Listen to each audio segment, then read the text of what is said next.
আজকে আম্মু খুব ভোরে ঘুম থেকে ডেকে তুলেছিল মর্নিং ওয়াকে যাওয়ার জন্য।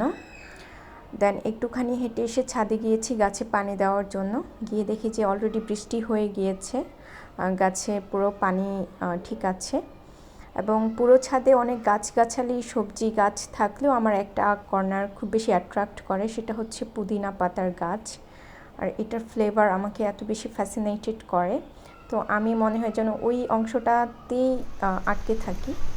তারপর সেখানে অবস্থান করতে করতে দেখি যে আবার বৃষ্টি আসছে। তারপর এই যে একটু মৃদু হাওয়া বইছিল আর ওয়েদারটা এত ভালো লাগছিল, তখন খুবই এনজয়িং একটা মোমেন্ট ছিল। আর তখন ছাদে আম্মু একটু শাকসবজিও নিতে গিয়েছিল। তারপর হচ্ছে বৃষ্টির মধ্যেই কিছুক্ষণ অপেক্ষা করেছিলাম।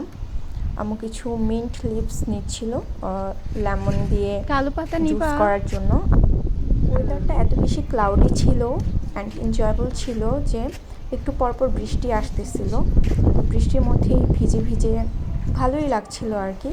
আর গাছগুলোতে অলমোস্ট হচ্ছে যে আর এক্সট্রা করে পানি দিতে হয়নি। তো আমি হচ্ছে যে পশ্চিমের আকাশের দিকে তাকাচ্ছিলাম, একদম ঘন কালো মেঘে আবার ঢেকে গিয়েছে। তারপর চলে আসলাম, এসে দেখি আবার অনেক জোরে বৃষ্টি হচ্ছে। যাই হোক, ওয়েদারটা খুবই এনজয়েবল ছিল অ্যান্ড খুবই উপভোগ করেছিলাম।